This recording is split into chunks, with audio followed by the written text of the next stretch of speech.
En el nombre del Padre, y del Hijo, y del Espíritu Santo. Amén. Dios te salve María, llena eres de gracia, el Señor es contigo. Bendita tú eres entre todas las mujeres, bendito es el fruto de tu vientre Jesús.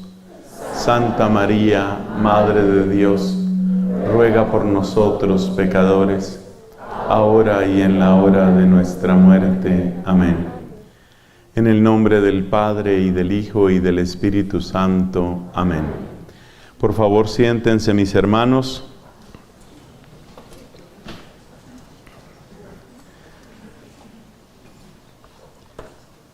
Grandes santos nos han dicho que conocernos a nosotros mismos, según la ley de Dios, es un requisito indispensable para vencer el pecado y para que sea perfecto el triunfo de la gracia en nuestras vidas. Es necesario, es indispensable el santo conocimiento de nosotros mismos.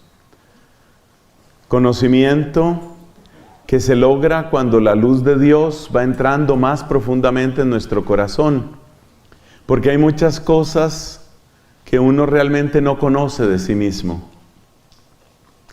Y el grave problema de las cosas que ignoramos de nosotros mismos es que entonces podemos estar repitiendo los mismos errores, a veces toda la vida. Y además hay otra dificultad, y es que podemos estar haciendo daño a otras personas. Podemos estar lastimando o decepcionando a otras personas y ni siquiera nos damos cuenta. Por eso es indispensable pedir al Señor esta gracia de conocernos. En la Santa Misa, una de las cosas que yo observaba era estas luces tan potentes que tenemos en la parte superior, en el techo. Y pensaba en esa luz que viene de lo alto, la luz de Dios, y que esa luz nos permitiera conocernos. Porque repito, hay errores que uno está cometiendo y tal vez no los ha visto, tal vez nadie se los ha dicho. Entonces necesitamos de esa gracia, de esa luz, para verdaderamente conocernos. Luz como esta luz, luz que viene de lo alto, que llega a nosotros y que nos permite conocernos, corregirnos. Y todavía te voy a dar otra razón por la que esto es tan importante, y es porque también hay talentos que están dormidos en nosotros. Dios hizo en mí maravillas, dice la Santísima Virgen María. Dios hizo en mí maravillas. Evidentemente, con esa gracia de Espíritu Santo que ella recibió, especialmente en el momento de la encarnación, ella pudo decir, Dios hizo en mí maravillas. Y yo te hago una pregunta. Tú ya conoces las maravillas que Dios ha hecho en ti, las reconoces. Y sobre todo, eres consciente de que esas maravillas no son para quedarse dormidas, sino para que den abundante fruto. Todos recordamos aquella parábola de los talentos, ¿cierto?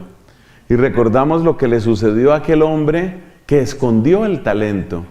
Recibió un severo regaño de parte de su Señor. No tenías que haberlo escondido.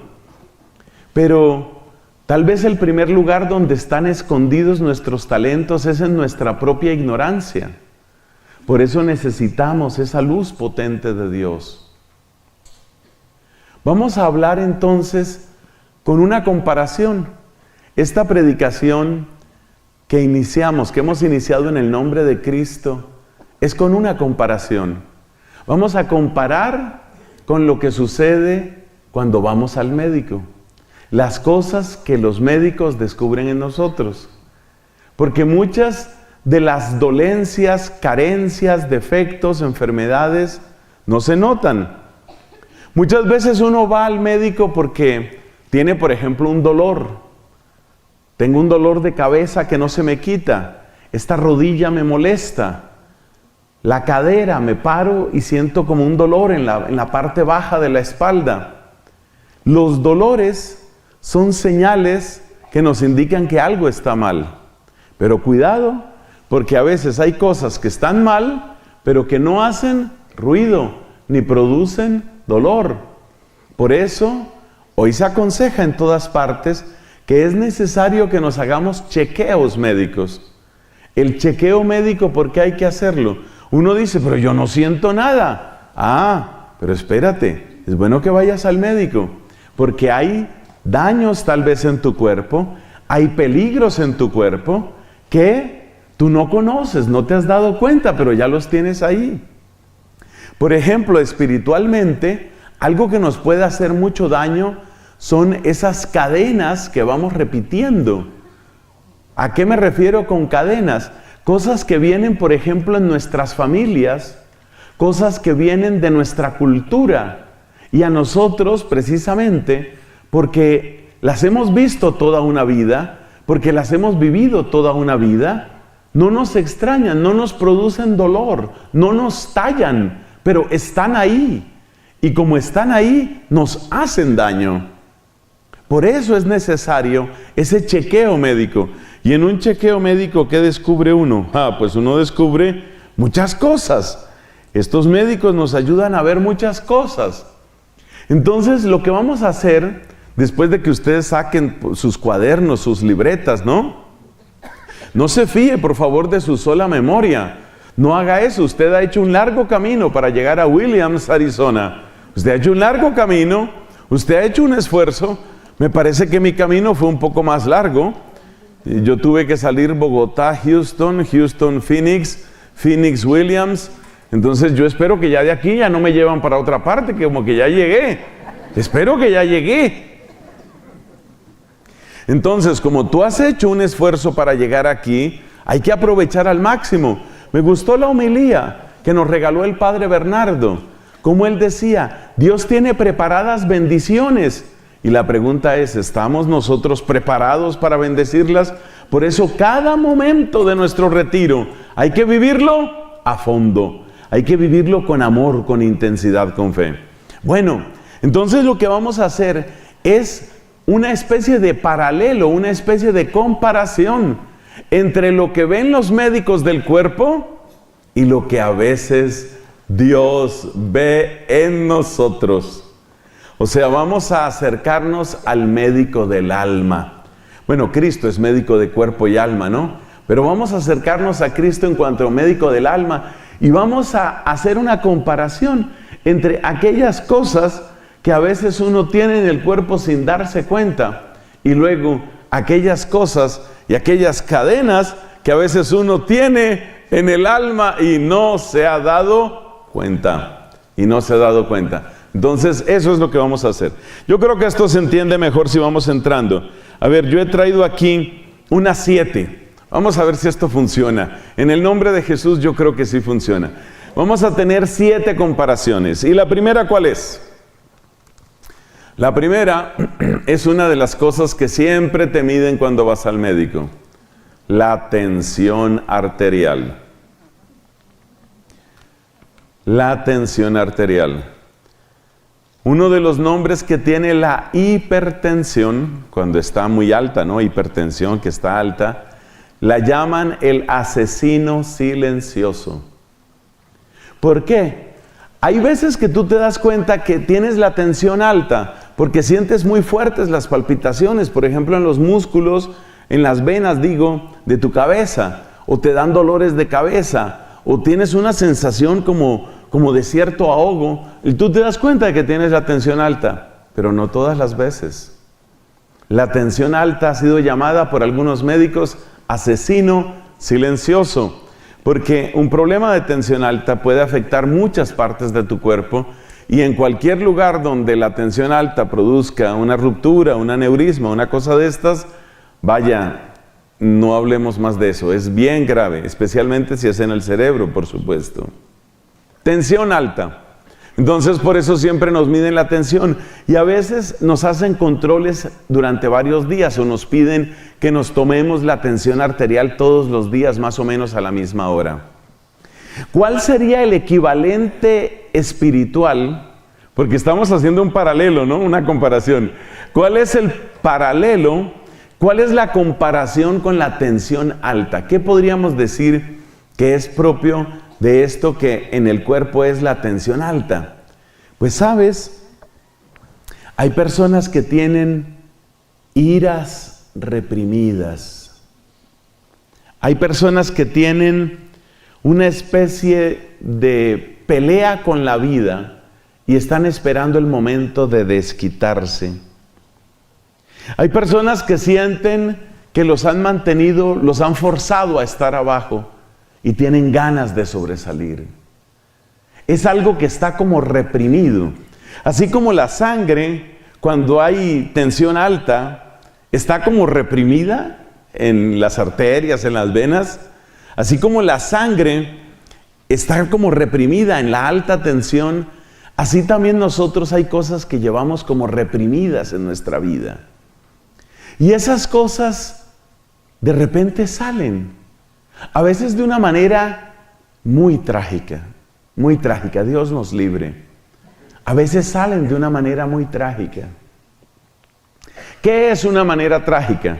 En el cuerpo, cuando se produce un aneurisma que puede estallarse, es como una deformación de un vaso sanguíneo, y si eso se rompe, tienes una tragedia. Dios nos libre, santo Dios, Dios nos libre. Es algo muy grave. Pues lo mismo pasa espiritualmente hablando, emocionalmente hablando. A veces tenemos cosas que están acumuladas y que van haciendo como una bolsa de presión. Y el día que menos te esperes, eso estalla. Y cuando estalla, hace muchísimo daño. ¿Y eso en qué se nota? Bueno, no te ha pasado, no has conocido un caso de alguna persona que reacciona de una manera desproporcionada, un modo desproporcionado. A veces en nuestros países, también aquí creo que ha sucedido, a veces se dan estos casos. Por ejemplo, una discusión entre dos conductores, porque se tropezaron sus carros. Hay una discusión. Y de repente la discusión sube de tono, entran los insultos y luego vienen las amenazas. Y en un momento dado uno de ellos saca un arma y dispara. Se le salió de la nada. ¿Por qué sucedió eso? O golpea al otro. ¿Por qué hace eso? Esa persona seguramente estaba acumulando esa tensión hacía mucho tiempo. Es decir, tenía lo que podríamos llamar una especie de hipertensión espiritual. Es una hipertensión espiritual. Muchos de nosotros, por muy diversas razones, tenemos cosas que están reprimidas, cosas que no fueron justas, cosas injustas. Y esas cosas injustas nos tocó tragarlas, porque no había nada más que hacer. Porque no puedo dejar ese trabajo, pero mi jefe me humilla. Porque no puedo dejar ese lugar, ese vecindario, pero me fastidia la gente que está ahí porque es ruidosa, porque es sucia, porque es vulgar.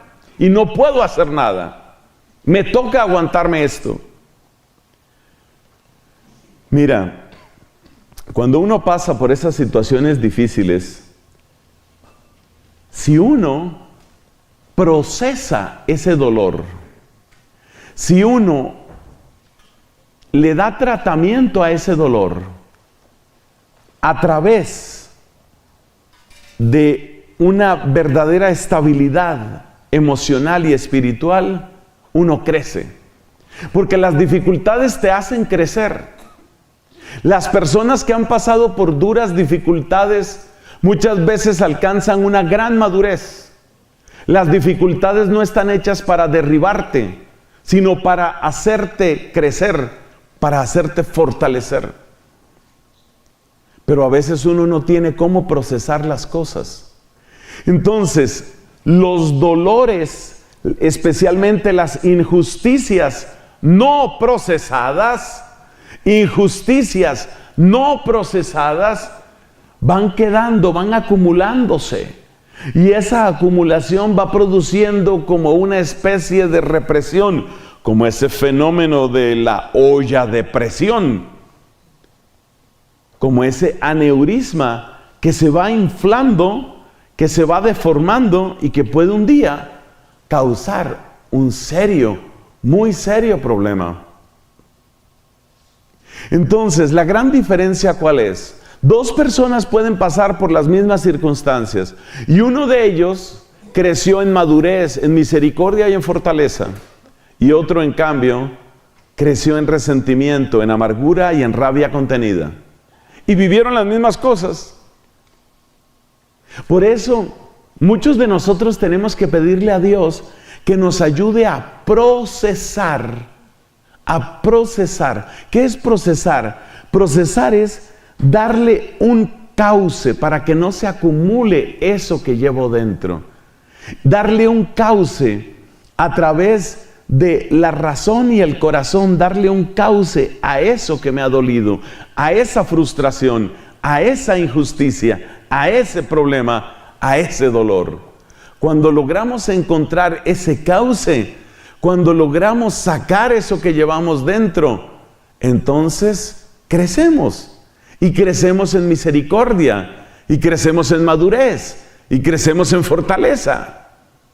Cuando no logramos procesar las cosas, entonces tenemos adentro una especie de ira contenida.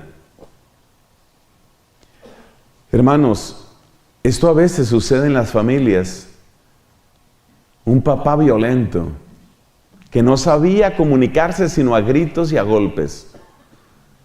Y después de un tiempo, los hijos crecen, y cuando crecen y se vuelven fuertes y tienen sus propios hogares, ya sabes cómo son, a gritos y a golpes.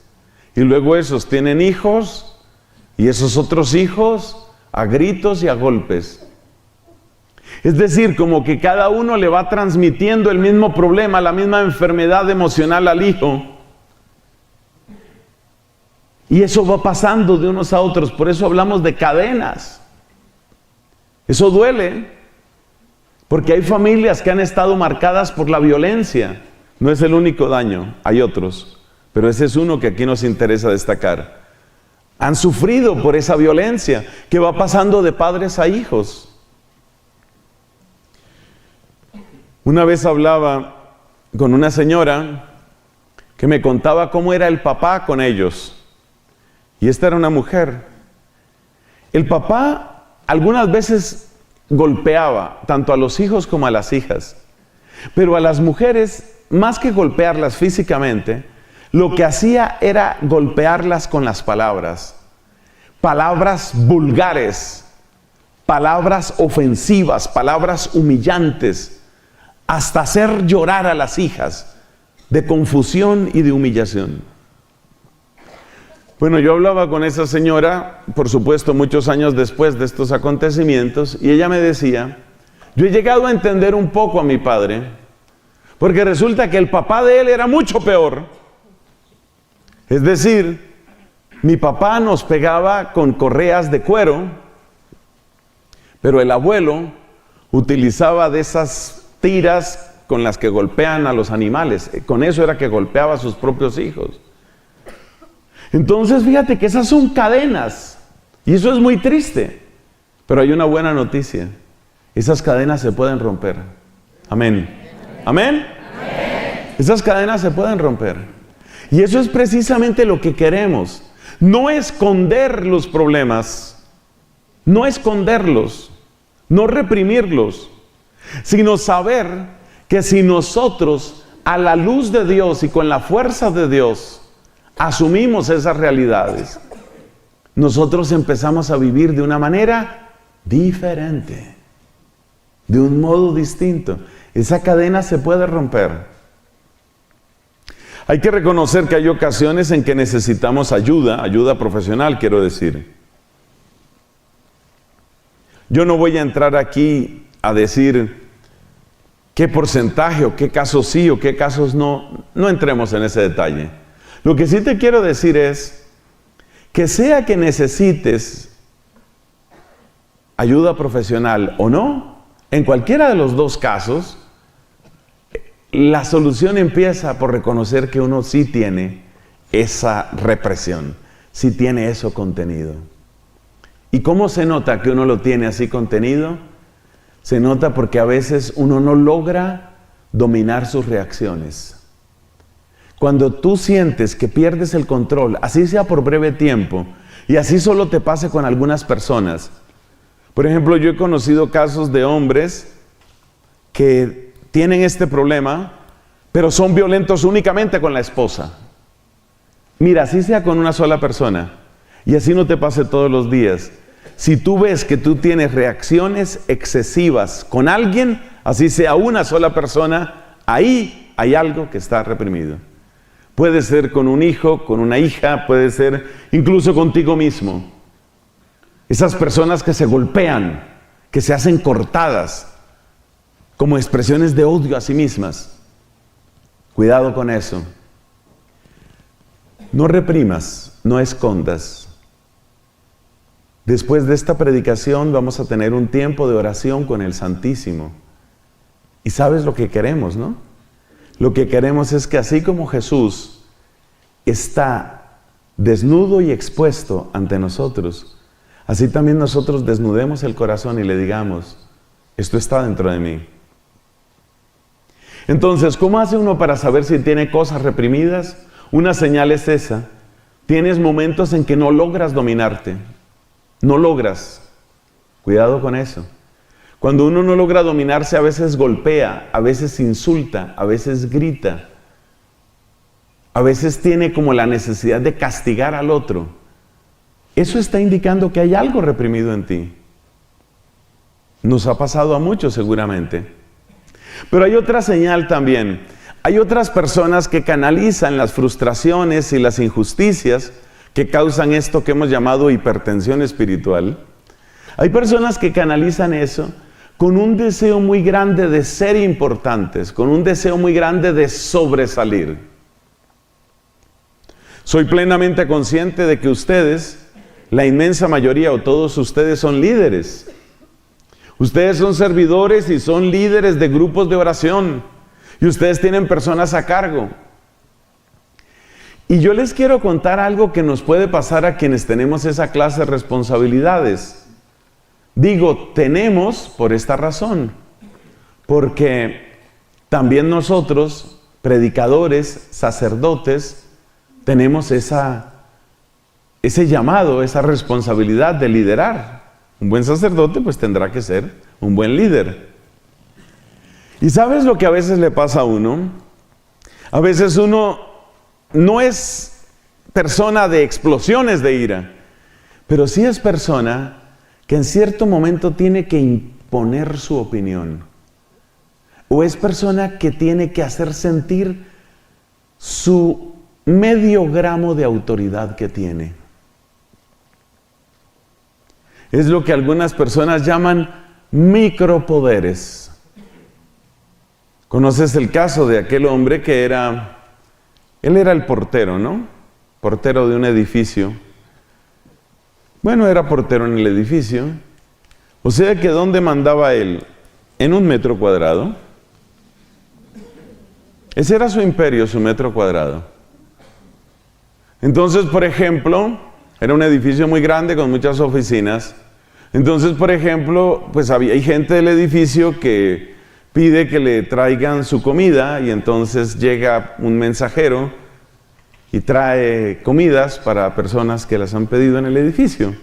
Y entonces entra la persona, llega el señor, el mensajero que viene en una moto, en una motocicleta, te estoy hablando de Colombia, pero creo que igual puede pasar en muchos otros países, llega en una motocicleta, el hombre tiene que entregar no sé cuántos almuerzos o comidas, tiene que entregarlos en 40 minutos, o sea que siempre tiene prisa, llega donde el portero, y el portero lo detiene. Sí, ¿qué quiere? Que vengo a traer un pedido. ¿De qué empresa? Su manera de tratar a ese es dura. Él quiere hacer sentir ¿qué? Su metro cuadrado. Quiere hacer sentir su metro cuadrado. O sea, yo mando aquí, metro cuadrado. Yo soy el que manda aquí. Aquí no se deja entrar a nadie sin casco. Quítese el casco primero. Hágase a un lado, hágase a un lado. Dele permiso a la señora que va a entrar. Córrase allá, quítese ese casco. Ahora sí que era lo que quería. ¿Por qué tiene que utilizar ese lenguaje? ¿Por qué tiene que hacerse sentir? ¿Por qué? Es una persona que tiene algo reprimido.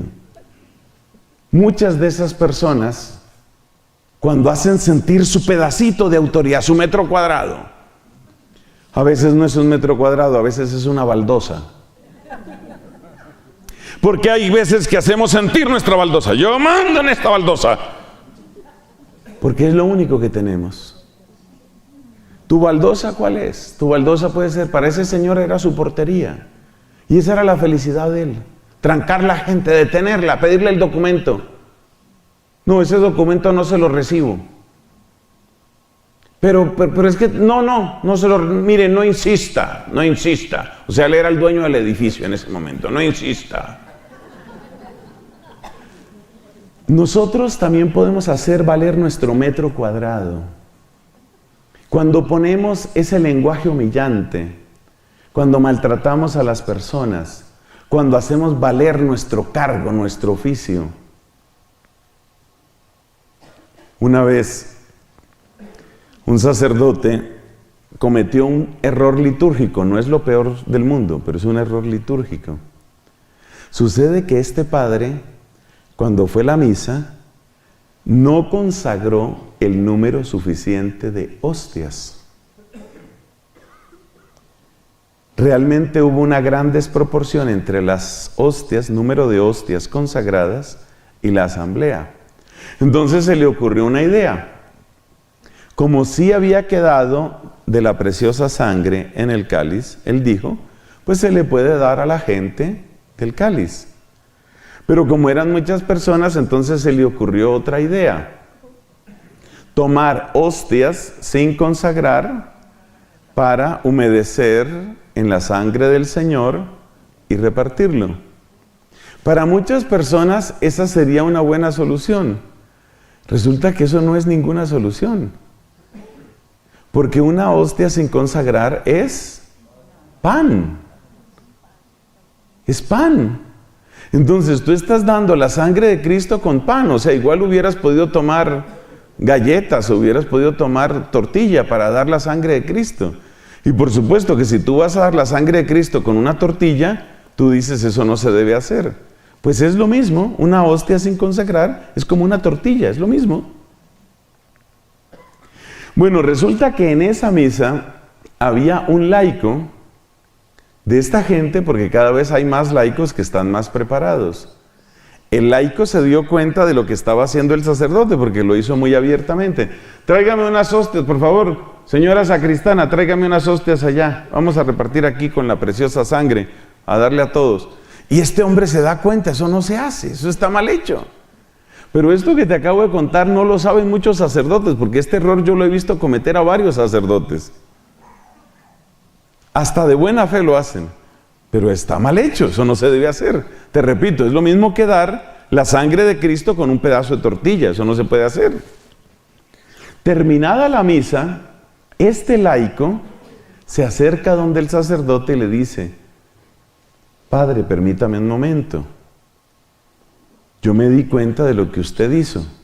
Sí, bueno, pero ¿qué pasa? Cuénteme, estoy un poco de afán, explique. El sacerdote siempre está de afán. Explíqueme, ¿qué pasó? Padre, con el debido respeto, eso no es correcto. La sangre del Señor no se puede dar junto con nada distinto. Puede darse con el cuerpo del Señor. O sea, si fueran hostias consagradas, por supuesto que sí. Pero si no son hostias consagradas, es pan. Entonces este hombre empieza a explicarle al sacerdote cosas que el sacerdote debería saber. Y el padre lo oye así como un poco confundido y un poco humillado, porque empieza a darse cuenta que el hombre como que sí tiene razón, ¿no? Entonces yo soy el sacerdote, él es el laico, pero él tiene razón, yo estoy equivocado. Mire, vamos a hacer una cosa. Aquí, ¿quién es el sacerdote? No, pues por supuesto que usted, padre, nadie se lo está... Por eso, ¿quién es el sacerdote? ¿Quién es? ¿A qué? ¿Qué está haciendo él? Está haciendo valer su metro cuadrado. Son cosas que están reprimidas. Fíjate que la persona que está libre de esas represiones tiene autoridad, pero no tiene que estarla exhibiendo, ni tiene que estarla usando. Y sobre todo, jamás maltratará a un pequeñito, a un humilde, a un pobre. Jamás lo maltratará usando su autoridad. La autoridad, incluso lo que a veces llamamos el poder en la iglesia, si es que esa terminología se puede utilizar, no es para eso. No es para eso. Entonces, primera enfermedad, hipertensión.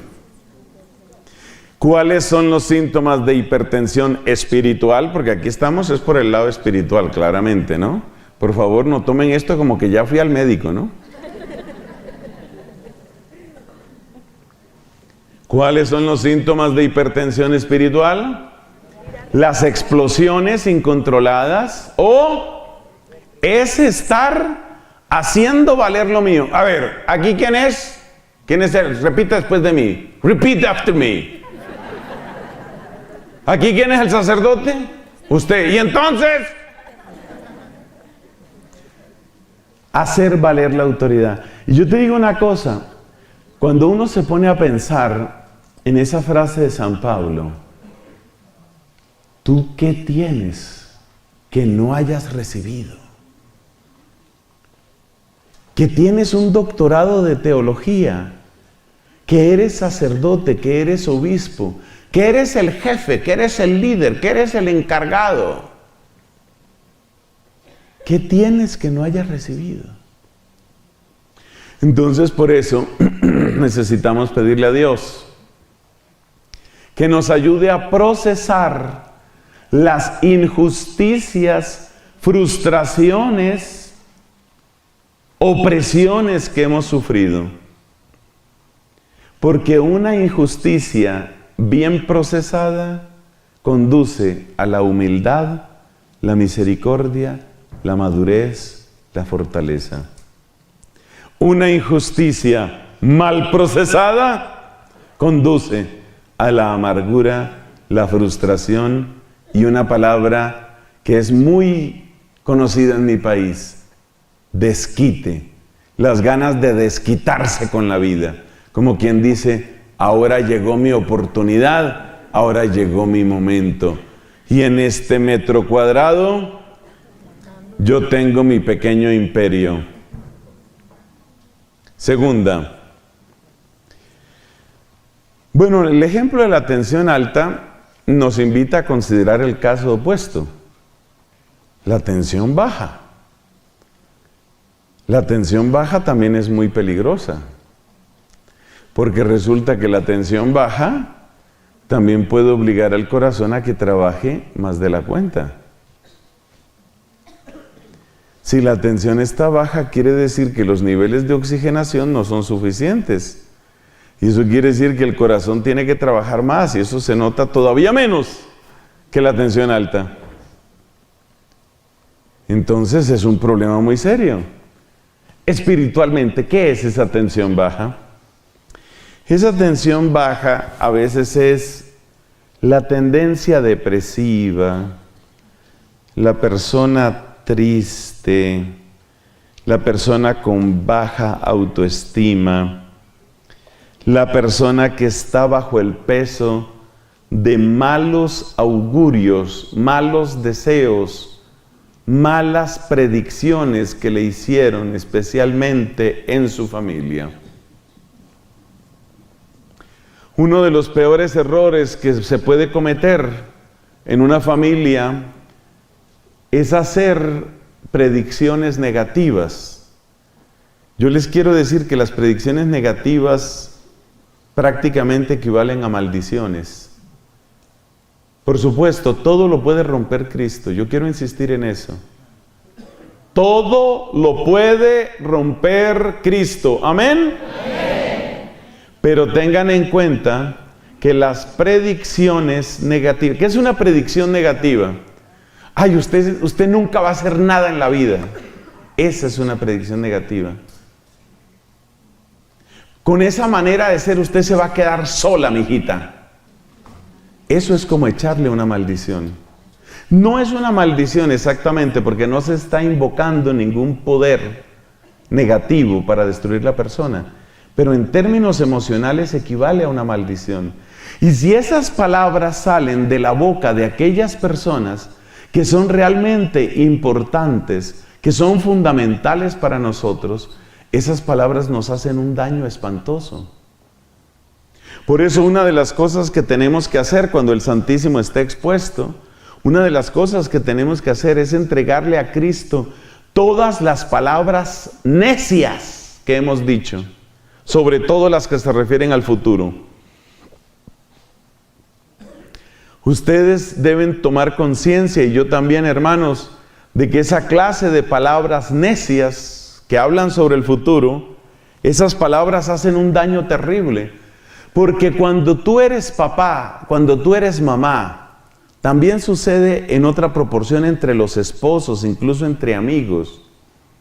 Cuando una persona es tan importante como un papá, como una mamá, esa persona tiene la capacidad de sembrar en lo más profundo del cerebro palabras. Y si las palabras que tú dejas sembradas en tu hija o en tu hijo son palabras de fracaso, son palabras de derrota, es como si esa frase, como si esa palabra quedara dando vueltas dentro de la persona, como si siguiera haciendo eco. Hay una cosa interesante que sucede en la ingeniería civil. Si tú tomas un tubo más o menos grande, y tú pronuncias una palabra, normalmente produce un cierto eco. Pero si tú estás a una gran profundidad, a una profundidad subterránea, y tú gritas alguna palabra, el sistema de comunicación de eso, por ejemplo, los alcantarillados, ¿no? Sewage, que llaman en inglés. Los alcantarillados que tienen verdaderas redes. Una palabra que tú grites puede propagarse incluso por centenares de metros, como si siguiera dando vueltas. Eso es lo que sucede en el cerebro humano. Es un error terrible que a veces por exasperación, a veces por impaciencia, cometen los papás. ¡Ay, pero qué torpe! Usted sí, oiga, no hay dinero que le alcance, ¿no? Usted ningún dinero le alcanza. Muy mal lo veo, hijo, muy mal. Le va a ir muy mal así. Usted suelta esa palabra, usted es el papá, usted es la mamá, y esa palabra queda como en el sótano de esa persona, queda dando vueltas. Es un daño terrible. Otras personas que le dijeran la misma frase no le harían tanto daño, porque son palabras que estarían en un nivel más superficial. Pero el problema de las palabras de los papás, las mamás, el novio, la novia, el esposo, la esposa, es que cuando hay amor, nosotros abrimos con puertas muy profundas del corazón. Y entonces las palabras que nos dicen resuenan muy profundamente en el corazón. Por eso hay que tener mucho cuidado con lo que se dice. Y por eso hoy, delante de Cristo, tenemos que cancelar y retirar toda palabra necia que hayamos dicho. Y tenemos que cancelar y retirar toda palabra necia que nos hayan dicho. Es muy importante que hoy delante de Jesús tú digas estas palabras. Las diremos en su momento. Es muy importante que ante Jesús tú digas estas palabras. Tú, Señor Jesucristo, tú eres definitivo en mi vida. Tú eres el definitivo en mi vida. Tú eres el que marca mi historia. Tú eres el que define mi futuro. Por eso tú eres el definitivo en mi vida. Más que mi papá, más que mi mamá, más que el novio o novia que tú hayas tenido, querido amigo, querida amiga, más que cualquier otra persona. Hay gente que ha quedado marcada por palabras, por ejemplo, incluso de profesores, de profesoras. por allá de la escuela primaria, y han quedado marcados por palabras. Por eso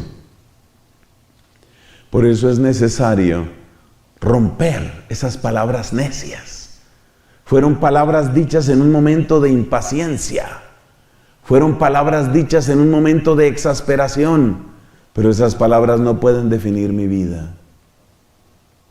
Por eso es también tan importante que, sobre todo en las parejas, se acostumbren a pedirse perdón y a pedirse disculpas. Porque muchas de esas palabras que en un momento tal vez de disgusto, en una pelea conyugal se han dicho, esas palabras quedan dando vueltas. Por razones fisiológicas muy profundas, las mujeres son más afectadas por esto que nosotros los hombres. A ambos nos afecta, pero en la mujer es más profundo, porque el cerebro de la mujer está hiperconectado. El cerebro de la mujer tiene mayor cantidad de conexiones interhemisféricas y eso tiene una mayor repercusión. Por eso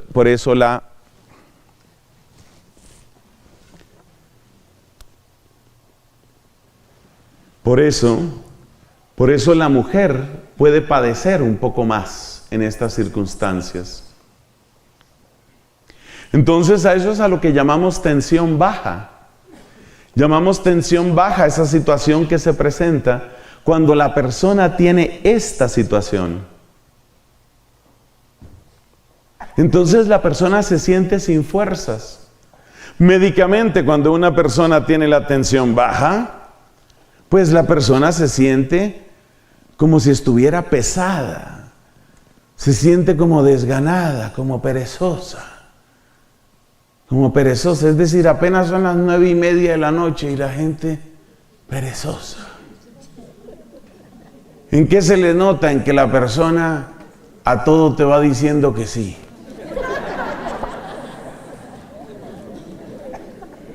Persona cansada, un cansancio permanente, una somnolencia.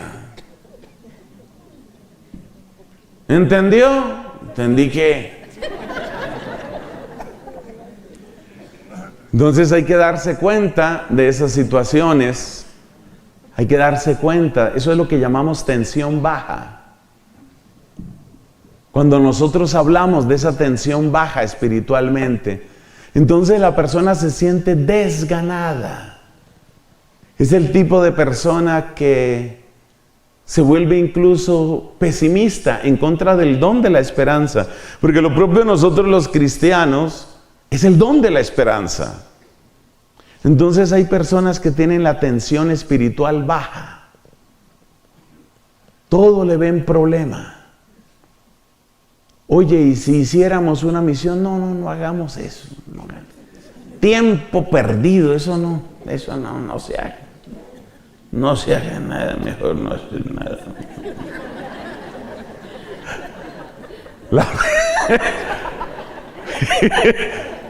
La persona tiene tensión espiritual baja. No quiere emprender nada. La santidad, vamos tras la santidad. Entonces un amigo que sufría de esto, una vez me pregunta, padre,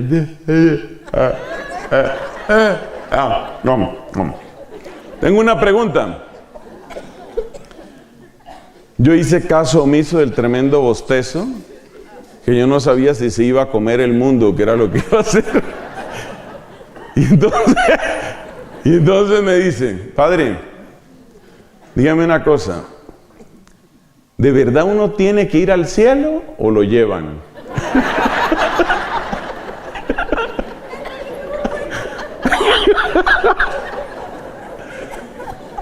¿Ves? ¿Qué ayuda para la tensión espiritual baja? Una cosa que ayuda, si es un hombre, por ejemplo, es una esposa que tenga codos puntudos.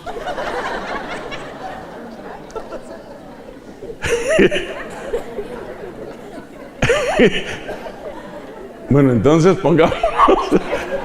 pongámonos serios. Pongámonos serios. No, lo que ayuda es muy sencillo. Mira, lo que ayuda es reconocer una cosa. Un Señor tengo yo en mi vida, un Señor. Y se llama Jesucristo. Eso es lo que ayuda.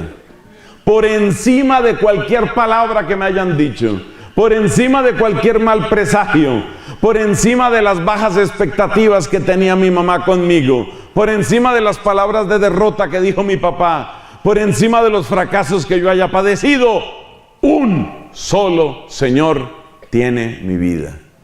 Eso es lo que te rescata de la tensión baja. Tercero, el tercero también tiene que ver especialmente con las damas. No me miren así. Se llama osteoporosis. La realidad de la vida es que la osteoporosis afecta más a las mujeres que a los hombres. Y la realidad de la vida es que eso es así porque el metabolismo del calcio es distinto en la mujer que en el hombre, especialmente después de la menopausia. Y la realidad de la vida es que especialmente la mujer que ha tenido hijos con mucha frecuencia presenta serias deficiencias de calcio. Entre otras razones, porque los huesitos de la nueva criatura pues van a salir del calcio de la mamá. Entonces por eso tantas veces se les recuerda a las mujeres: necesitas calcio, cuidado con el calcio, por eso. Bueno, todos sabemos lo que es la osteoporosis, el nombre lo indica, ¿no? Es como tener huesos porosos, así se puede acordar uno, como tener huesos porosos, es decir, huesos que fácilmente se pueden quebrar. ¿Qué es la osteoporosis espiritual? La osteoporosis espiritual se manifiesta como fragilidad. Esa persona que se entusiasma, tú te acuerdas la parábola del sembrador, ¿no? Dice Jesús que había unos que recibieron la palabra con mucha alegría. Llegó la palabra, bravo, la palabra. Al otro día, no sé si la palabra será para mí, no sé. ¿Ve? Es una persona inestable, es una persona frágil. No te puedes apoyar mucho en esa persona. Esa persona asiste a un retiro espiritual. Y en el retiro espiritual esa persona sale impulsada, gozosa. Ahora sí vamos a evangelizar este país, caray. Ahora sí, vamos a convertir el mundo. ¡Mundo! Allá voy. O sea, la persona entusiasmada. Una semana después del retiro en Williams, Arizona. Oye, ¿y la conversión del mundo? No, ahí vamos, ahí poco a poco.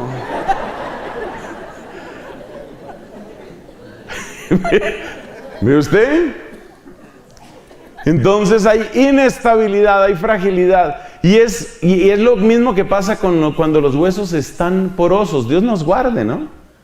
¿Por qué? Porque cuando los huesos están muy porosos, tú no puedes fiarte de esos huesos.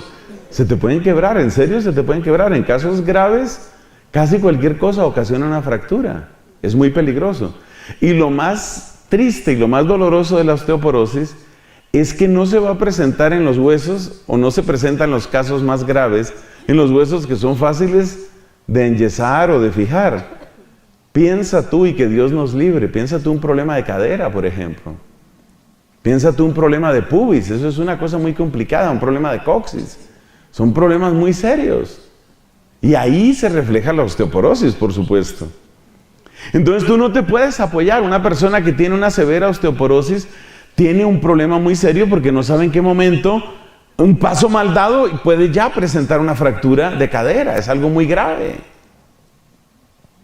Entonces lo mismo sucede en la osteoporosis espiritual. Cuando una persona tiene osteoporosis espiritual, es muy difícil apoyarse en ella, porque acuérdate que cuando estaba en el retiro en Williams, Arizona, ¿qué decía?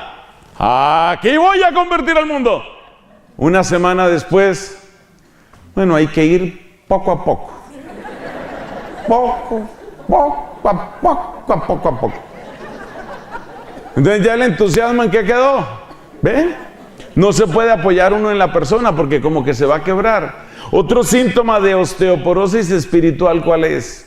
Es aquella persona que es demasiado sensible. Eso tiene un nombre, ¿no? Sabemos que la expresión demasiado o muy alto en medicina se dice hiper, ¿no? Por una raíz griega.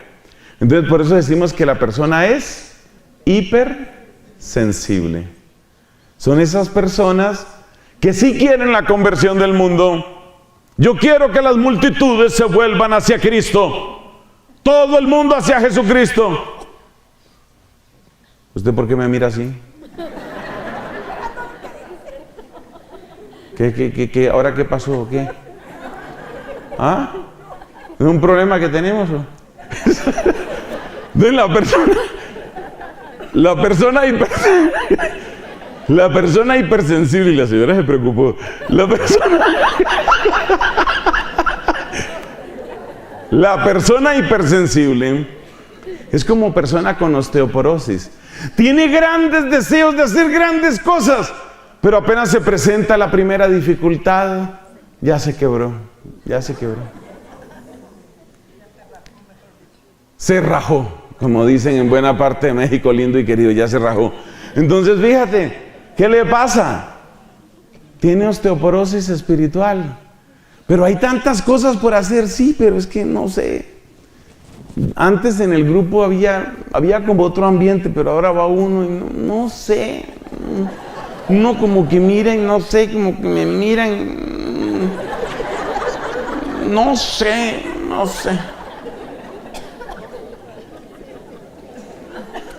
Entonces se frenó la evangelización. ¿Por qué se frenó la evangelización? Finalmente no sé. No sé por qué se frenó, pero básicamente ¿por qué? Porque hubo una que me torció la boca, la otra me miró raro, la otra no me saludó, la otra no sé. Eso como que entra uno y como que entra y como que lo sacan y como que uno se siente mal y como que no lo aceptan y como que, ¿qué? Con esa fragilidad no se puede. ¿Qué nombre le daba San Pablo a eso? Lo llamaba, es una de las expresiones de la carnalidad. Demasiada carne. Porque tú sabes que la carne es sensible, ¿no? La carne es sensible. Mucho frío, mucho calor. Ahora no me van a decir las señoras que otra vez les estoy hablando a ellas, pero hay unos seres humanos que son así. Pásame la chamarra que tengo mucho frío. Se la pone un minuto después, ¡ay, qué calor!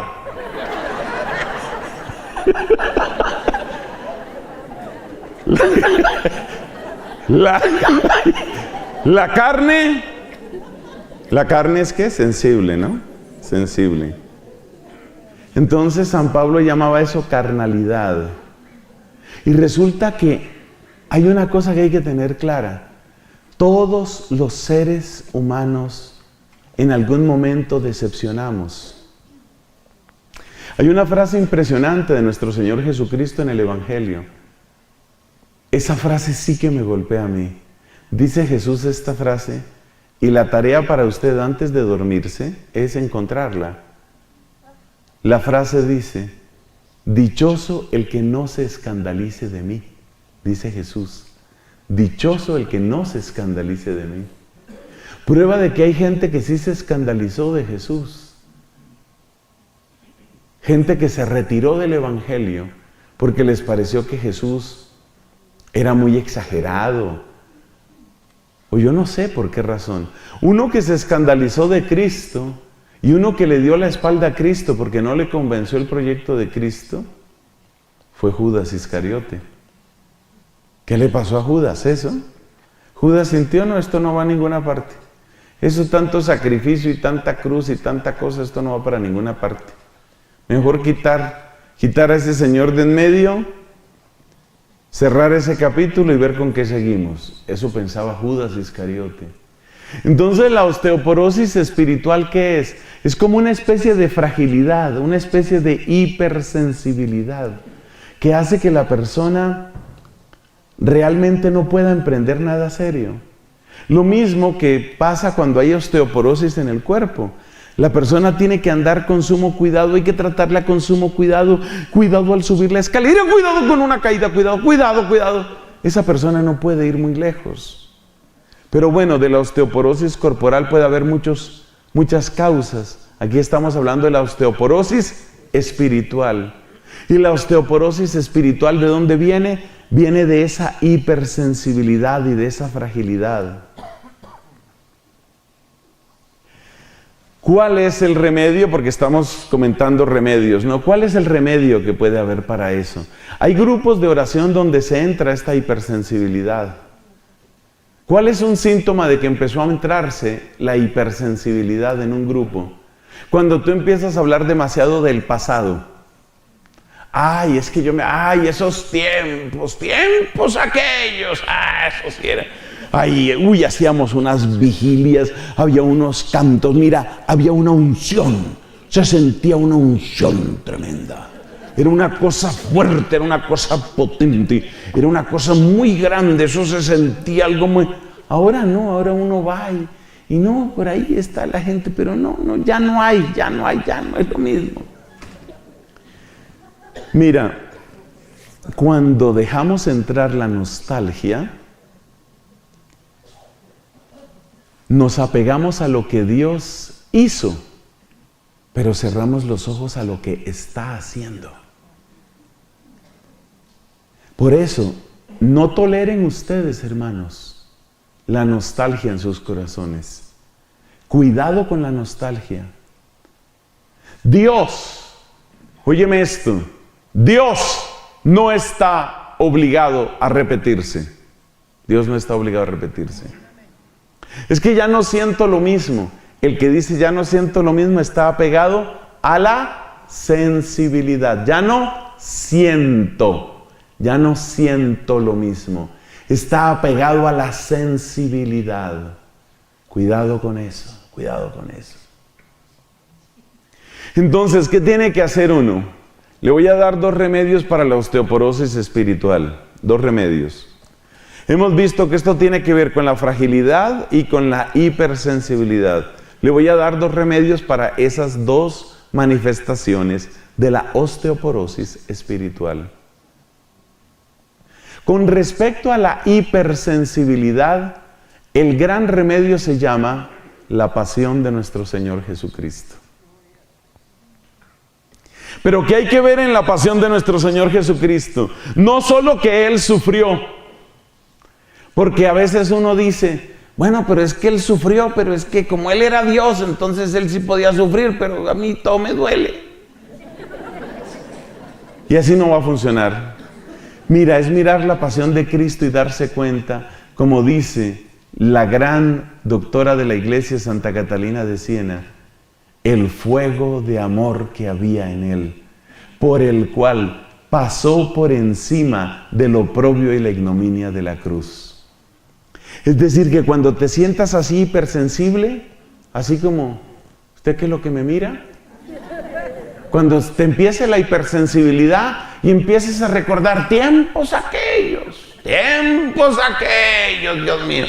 Cuando te empiece la hipersensibilidad, la nostalgia y el estar mirando si te quieren o no te quieren, mira la pasión de Cristo. Pero en la pasión de Cristo, ¿qué es lo que hay que mirar? Lo que hay que mirar es el amor. Por amor pasó por encima de. Te voy a dar un ejemplo. Una señora tiene su hijo enfermo. El hijo está hospitalizado. La condición del hijo es grave y lo más preocupante es que no hay un diagnóstico claro. Finalmente, el doctor que revisa al hijo le hace un examen en el hospital. El doctor examina al hijo de esta señora y dice, pues no estamos realmente ciertos. Esto puede ser una virosis de esas que están dando ahora. Esto puede ser por el cambio de estación. Esto puede ser una contaminación, algo que haya en la escuela. Pueden ser muchas cosas, pero yo no creo que sea grave, señora. No se preocupe usted. Vamos a mantenerlo en observación. Ya le hemos dado algunos analgésicos y esperemos un poco. 1 o 2 días de observación. Y se despide el doctor. La señora mamá, le ha seguido la pista como buena madre, le ha seguido la pista a este muchachito y ve que realmente él lleva demasiados días demasiado enfermo y no le convence lo que ha dicho el doctor. Ella no es médica o médico, ella no es médica, pero no le convence lo que ha dicho el doctor. Ella no está convencida de eso. Entonces ella saca una conclusión en su cabeza: yo necesito oír opinión de otro médico. Muy razonable. Como no es persona que tenga demasiado dinero para pagarle a otro especialista, entonces en el mismo hospital ella quiere que otro doctor vaya y revise a su hijo. Porque ella no está convencida de que esto es asunto de que esperemos 1 día, 2 días. No, aquí hay algo grave. Su corazón de madre, vamos a decirlo así, le avisa: aquí hay algo grave. Pero en ese hospital, a pesar de que ella tiene un seguro, en ese hospital, lograr que otro doctor examine a ese muchacho no es fácil. Por todas partes le van a poner trabas. Entonces, si va a hablar con la enfermera jefe va a hacer cara de que hay otra señora que cree que su hijo es el único paciente, y le va a hacer caras de que, ay, Dios mío, ¿qué haremos con estas mujeres? Y mire, pues si quiere presente esta solicitud, pero yo no sé. Y luego si presenta esa solicitud, eso tiene que ir a la mesa directiva de no sé dónde y tiene que hacerse un trámite. Y en todas partes le hacen mala cara y en todas partes le ponen cara de que usted, ¿por qué es tan fastidiosa?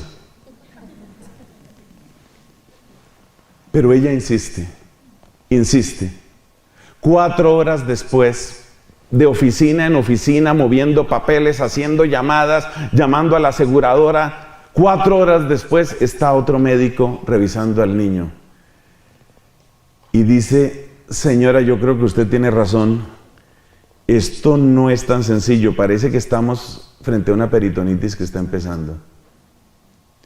Ustedes y yo sabemos que una peritonitis en cosa de horas puede ser demasiado grave. ¿Qué hizo esa señora en esas 4 horas? Podemos decir que le salvó la vida al hijo. ¿Qué tuvo que hacer para salvarle la vida al hijo? Aguantar malas caras. ¿Le dolió, le importaron las malas caras? No. ¿Por qué? Por amor. Ese es el ejemplo que quería que entendiéramos. Cuando uno tiene amor, a uno no le importan las malas caras. Que me van a ver mal, que quién sabe, que ahora, y ahora usted, ¿por qué así? ¿Por qué me mira así como que,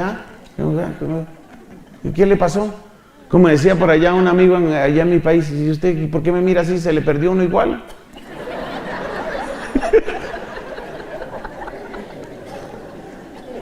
Cuando uno empieza a fijarse en que si me miraron, en que no me miraron, en que no me quieren, en que... ¿Qué se llama eso? Falta de amor. Esa señora tuvo que enfrentarse contra todo un hospital.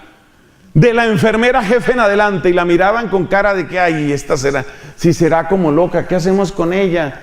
¿Será que ya llamamos a security? Porque aquí para todo llaman a security. ¿Será que ya llamamos a security o qué hacemos con ella? No, pues toca darle trámite a esto. Un momento, señora. Ay, caramba. Y siempre con esa cara de impaciencia. ¿Pero a ella le importó eso? No. Porque ¿tenía qué? Amor. Mira, cuando uno está enamorado de la gloria de Dios y cuando uno está enamorado de las almas, esas cosas que me miraron mal, que hubo problema, que no sé si les caigo bien, que es que antes sí era bonito, ay, Dios mío, ¿qué se va a poner uno con eso? Mirar la pasión de Cristo y descubrir en la pasión de Cristo amor. Esa es la clave. Esa es la clave, ver ese amor, beber de ese amor. Y para vencer la fragilidad, ¿qué se necesita para vencer esa fragilidad? Pues haz este propósito hoy delante del Santísimo. De hoy en adelante, soy esclavo de Cristo, no esclavo de mi entusiasmo. escriba esa frase que le conviene. Soy esclavo de Cristo, no esclavo de mi entusiasmo. La evangelización no puede depender de con qué pie me levanté. La evangelización no puede depender de si tengo muchas o pocas ganas. Y usted no bostece. La evangelización no puede depender de esas cosas. ¿Cómo firmaba Pablo sus cartas? Paulos, dulos, tu Christu. Pablo, esclavo de Cristo. Yo soy esclavo de Cristo. María Santísima decía, yo soy dulé tu Christu, la esclava del Señor. Yo soy esclavo de Dios, soy esclavo de Cristo, yo no soy esclavo de mi entusiasmo. Cuarto, no se preocupen que después de esta charla viene el desayuno. Cuarto, arteriosclerosis. ¿Qué es la arteriosclerosis? Es una disminución significativa en el diámetro de las arterias, como lo indica el nombre. Disminución en el diámetro y endurecimiento de las paredes arteriales, con gravísimo peligro de obstrucción por un émbolo, obstrucción en la arteria o ruptura del vaso por ese endurecimiento, cristalización del tejido vascular. Esa es la arteriosclerosis. La arteriosclerosis no se nota. La arteriosclerosis está detrás de la mayor parte de los infartos. Resulta que hay unas arterias que alimentan de sangre al corazón, son llamadas arterias coronarias. Las arterias coronarias se van tapando en algunas circunstancias. Eso depende en buena parte de cómo nos alimentamos. Misericordia tenga Dios de nosotros. Entonces, la arteriosclerosis supone que se va achicando el diámetro como acumulación de sedimento, que va achicando el diámetro de la arteria y que va cristalizando su tejido. ¿Qué es la arteriosclerosis espiritual? Es la acumulación de basura en tu alma. ¿Y de qué basura me está hablando, Padre? Mira, estamos hablando de acumulación de basura, no acumulación de veneno. Veneno se llama el pecado mortal, porque se llama veneno porque mata. El pecado mortal es veneno. Entonces, ¿el pecado venial qué es? Basura. La mediocridad consentida y repetida es la basura que se va acumulando en las arterias, no de tu cuerpo, sino de tu alma. La basura. El pecado venial repetido y consentido, la mediocridad consentida y repetida, esa es la basura que se va acumulando y que hace que cada vez circule menos en tu espíritu el poder de la sangre de Cristo. El corazón de la iglesia es nuestro Señor Jesucristo. De Él sale toda la fuerza, de Él viene toda la sangre. Pero esa sangre a veces no circula adecuadamente por nosotros porque tenemos arteriosclerosis. Y la arteriosclerosis espiritual, ¿qué es? Acumulación de basura. ¿Y qué es la acumulación de basura? Acumulación del pecado venial. Claro, mucho más grave es el pecado mortal. El pecado mortal es como acumular veneno en las venas. Obviamente eso te va a matar inmediatamente, por eso se llama pecado mortal. Pero aquí hablamos de pecado venial, que es acumulación de basura. La arteriosclerosis se caracteriza por el aplazamiento de una conversión real. Cosas que tal vez no son lo más grave del mundo. Tal vez no son lo más grave del mundo, pero tú sabes que ya deberías sacarlas de tu vida. Y sin embargo no las sacas y vas aplazando, aplazando, aplazando. Eso produce arteriosclerosis espiritual.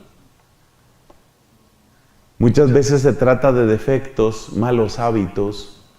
Muchas veces se trata de respetos humanos. ¿A qué llamamos respeto humano? Llamamos respeto humano a aquel comportamiento que tiene trazas de cobardía, por el cual nosotros nos abstenemos de presentar con claridad nuestro testimonio, tratando de quedar bien con las otras personas. Ese es el respeto humano. Y la arteriosclerosis produce respeto humano. Yo trato de que no se den cuenta los demás. Trato de ocultar, escondo lo mío. Esto nos pasa a todos, hombres y mujeres, pero esta vez somos más los hombres los que caemos en esto. Porque todavía hay muchas personas que tienen la idea de que la religión y la piedad son para las mujeres. Y como la religión y la piedad son para las mujeres, entonces hay hombres que sienten que son menos hombres si muestran su piedad, si muestran que aman a Dios, si muestran que se confiesan, si muestran que rezan, que adoran. No son todos, por supuesto, pero es un pecado que con mucha frecuencia se encuentra en algunos hombres, sobre todo cuando están empezando su camino espiritual. ¿Cómo se lucha contra la arteriosclerosis espiritual? Pues es necesario sacar la basura. ¿Y qué es necesario? ¿Y qué significa sacar la basura? Significa un compromiso renovado con nuestro Señor Jesucristo para seguir adelante en el camino que habíamos emprendido. Y que es santo. Ese era el número, ¿qué? 4. Número 5, la miopía. Yo tengo una historia sobre la miopía, mira. Como te puedes dar cuenta, yo utilizo gafas. ¿Desde cuándo utilizo gafas yo? Las utilizo desde muy temprana edad, es decir, yo tengo 53 años, voy a cumplir algo así como 54.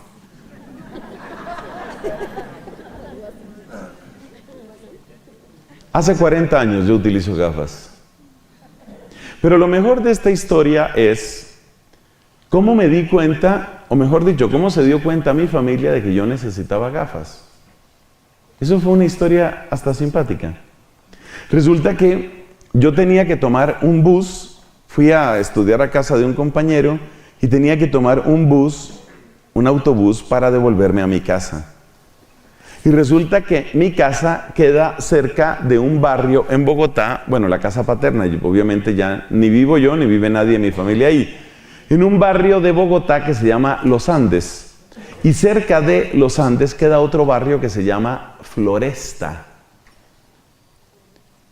Entonces yo fui a esperar el bus que tenía que llevarme a Los Andes, mi barrio, y la Floresta, y el bus dice eso. Pero yo, como tengo miopía, es uno de los muchos problemas que tengo, yo soy un niño lleno de problemas. Como tengo miopía, entonces resulta que yo detuve el bus y me subí al bus que decía Florida. Florida es un barrio completamente distinto que queda lejísimos de la casa de mis papás. Yo era un niño inocente. Oh, tiempos aquellos. Era un niño. Ese niño se subió al autobús que decía Florida y resulta que yo necesitaba el bus que tenía que decir Floresta. Bueno, esa anécdota se recuerda en toda mi familia porque entonces fui a dar... Bogotá es una ciudad grande, no es tan grande como Ciudad de México, pero es una ciudad inmensa. Tiene casi 8 millones de personas en este momento. En ese tiempo debía tener unos 4 millones o algo así, o 5, no sé. Y yo fui a dar a un rincón, pero por allá, yo no sé qué parte de Bogotá. Allá tuvo que ir mi mamá, pobrecita mi madre, tuvo que ir mi madre allá a rescatarme porque yo no sabía ni cómo devolverme. En ese momento, mis papás se dieron cuenta de que yo tenía miopía. Me hicieron examinar los ojos y efectivamente yo tenía miopía. Pero ¿sabes qué es lo chistoso de esto? Yo no sabía que tenía miopía, porque yo pensaba que así era como se veía y que así veía todo el mundo.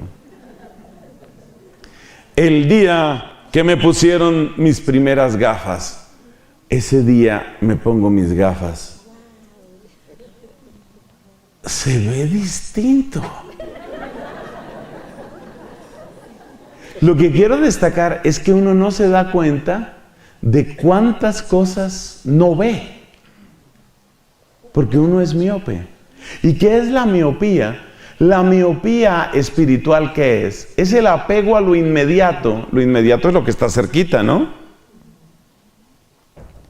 ¿Qué es la miopía espiritual? Es el apego al pequeño mundo. ¿Y cuál es tu pequeño mundo? Todos tenemos un pequeño mundo y el mundo grande. ¿Tu pequeño mundo cuál es? Pues tu pequeño mundo son tus amigos, tu familia, tus hijos, tus nietecitos, esa sobrina que está enfermita, ese hijo que tiene problemas en el matrimonio, además una cuñada que parece que le encontraron cáncer. Eso es importante, eso es bello. Eso es bello y hay que darle importancia al mundo pequeñito. El mundo pequeñito es importante, pero el problema está en que uno se quede solamente en el mundo pequeñito. Entonces hay personas que en el grupo de oración, todos hemos conocido a esas personas. Bueno, hagamos unas peticiones a nuestro Señor. Señor, te pido por Fifi. La gente se mira así un poco. Tú sabes las alegrías que esa perrita nos ha traído. Señor, sana esa cojera de Fifi.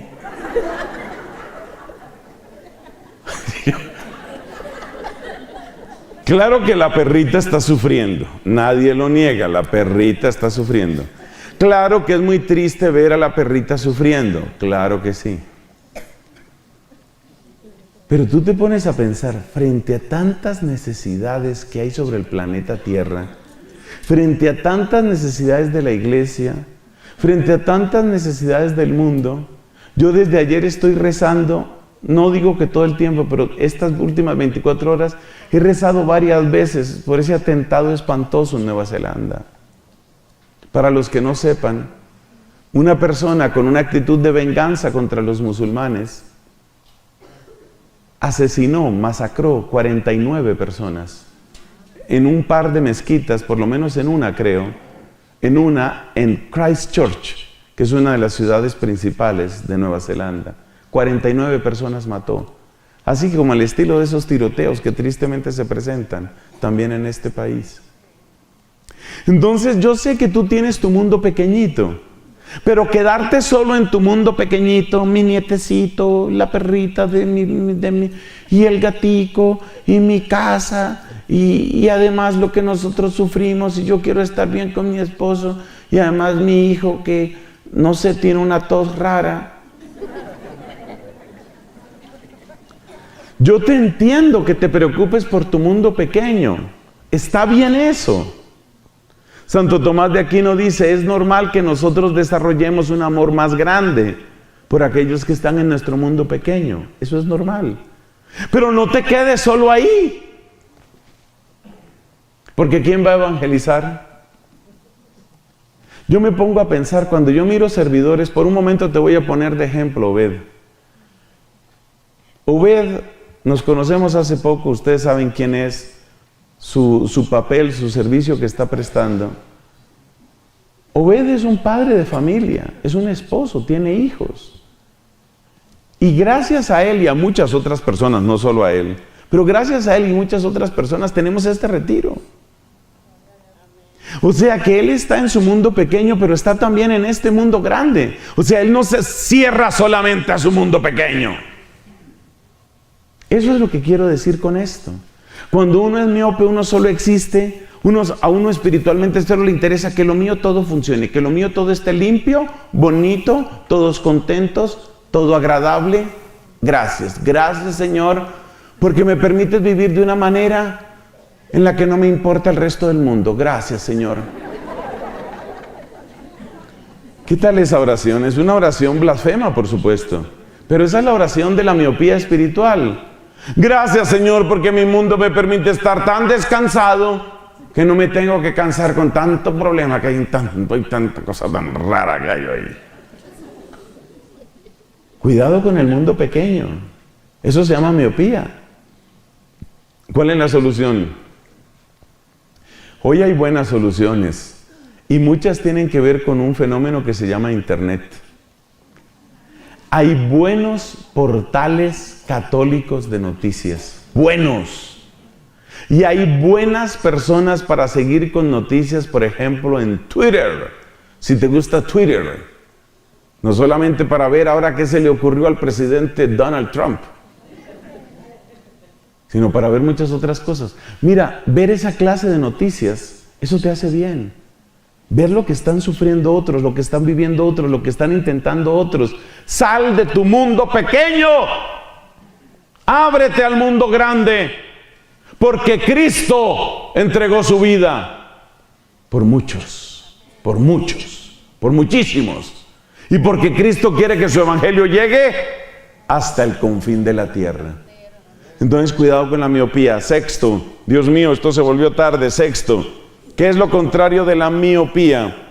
Lo contrario de la miopía es la hipermetropía, que es cuando la persona puede ver claramente de lejos, pero no puede ver claramente de cerca. Hay un fenómeno parecido en los ojos que se llama presbicia. La presbicia es una pérdida de flexibilidad en el cristalino excelente que tenemos en nuestros ojos. Cuando una persona tiene presbicia, ¿cómo se nota que tiene presbicia? Se nota porque las personas se le empiezan a alargar los brazos.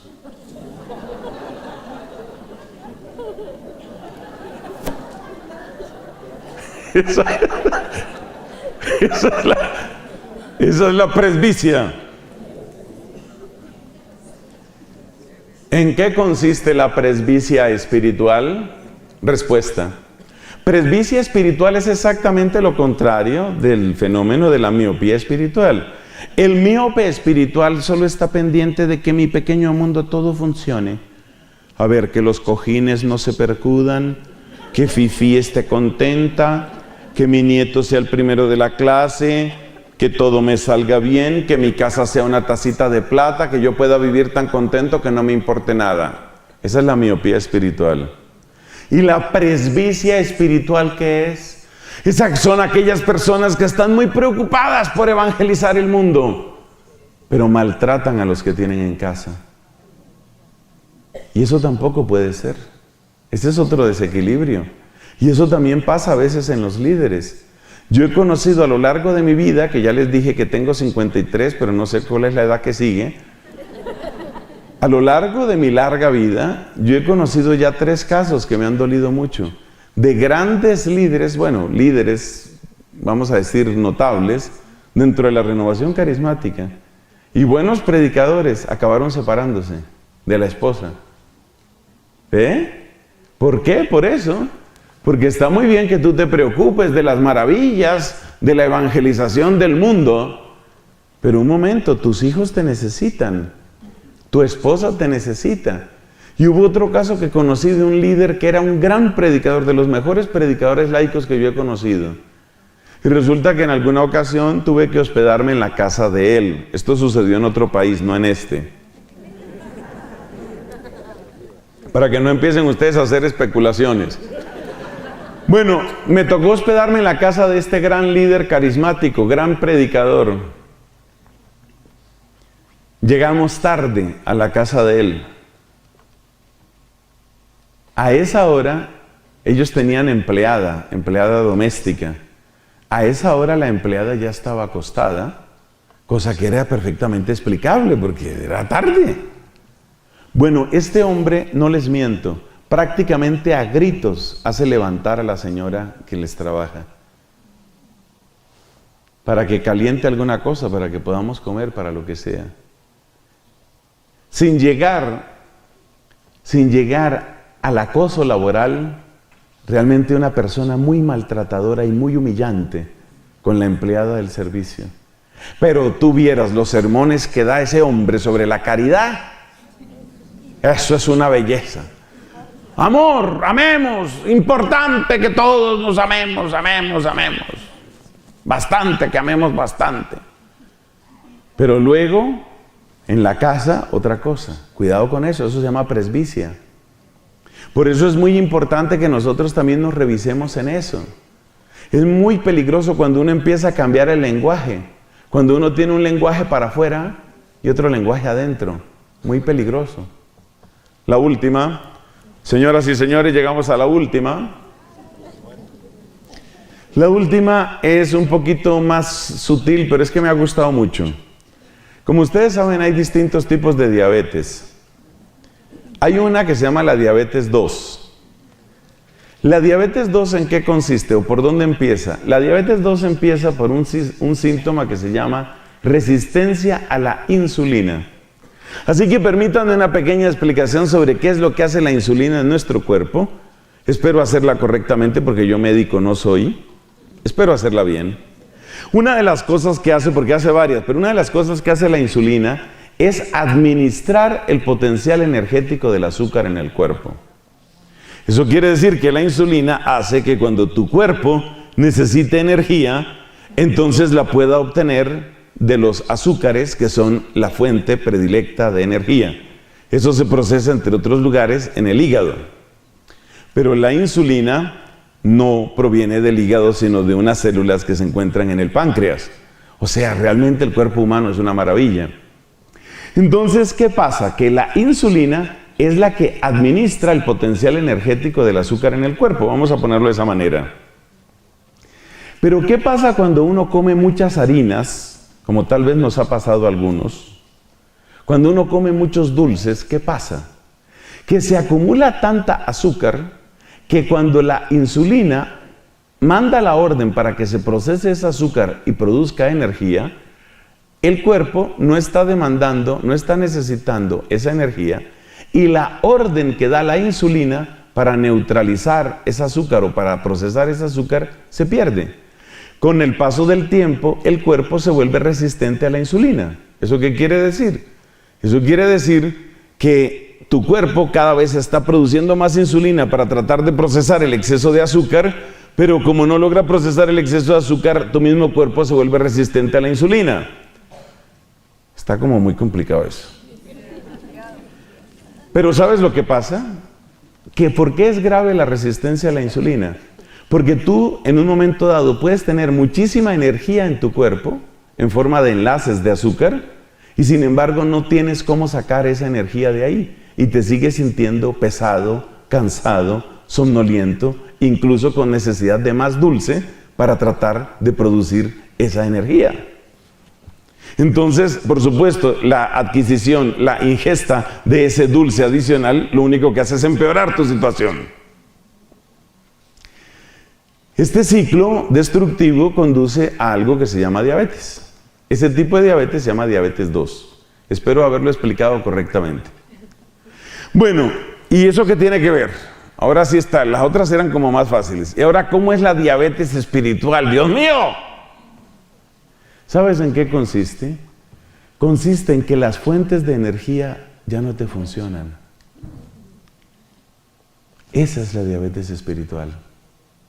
Entonces, por ejemplo, tú entras en una oración y esa oración que debería darte la energía espiritual, no te la da, porque te volviste insulinoresistente. Eres resistente a la insulina.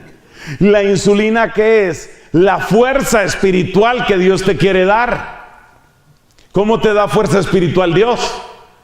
En la oración, en la adoración, en los sacramentos, en el retiro espiritual. Cuando tú empiezas a sentir que esas cosas no tienen ningún impacto en ti, tal vez has desarrollado diabetes espiritual. La diabetes espiritual existe, queridos amigos. Y bueno, ¿y qué hace uno con la diabetes espiritual? Ya es bastante complicada la diabetes corporal, bastante complicada. Pues el paralelo es tan grande que el mismo tipo de remedios que se utilizan para los comienzos de la diabetes corporal te sirven para la diabetes espiritual. ¿Qué tipo de remedios? Hay dos cosas sobre todo que nos recomiendan a los que estamos en ese peligro, porque yo, por ejemplo, estoy en ese peligro. Hay dos cosas que nos recomiendan. Se necesita que comas menos azúcar, menos dulce, y se necesita que tengas mayor actividad física. Son las dos cosas que se recomiendan. Si tú estás en los comienzos de ese ciclo destructivo que podría acabar en una diabetes 2, si tú estás en los comienzos, estás todavía a tiempo para hacer lo que tienes que hacer. Y lo que tienes que hacer es menos dulce, eso incluye menos harinas, menos dulces y más actividad física. Traslademos eso a nuestra espiritualidad. ¿Qué significa eso desde el punto de vista espiritual? Eso quiere decir, menos dulces quiere decir, no dependas de los consuelos espirituales. Los consuelos espirituales son como los dulces que Dios nos da. No dependas de los consuelos espirituales. Es decir, mantente y persevera en tu oración o en tus prácticas espirituales, sea que sientas o no sientas dulzura. No dependas del dulce espiritual. El dulce espiritual son las consolaciones que nosotros a veces tenemos. Entonces, por favor, que no dependas de esos dulces espirituales. ¿Y qué es lo otro que hay que hacer? El médico del cuerpo nos dice, usted necesita mayor actividad física.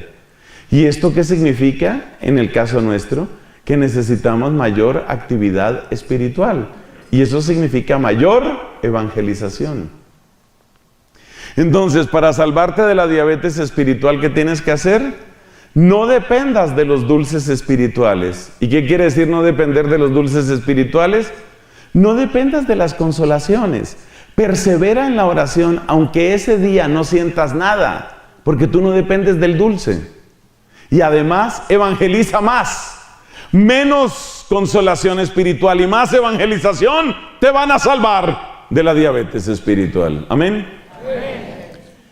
¿Y sabes lo que resulta de aquí? Estos son los guerreros de la causa de Dios. Estos son los soldados del ejército de Dios. Estas son las personas que están dispuestas a pelear por su gloria, por su amor y por su victoria. Amén.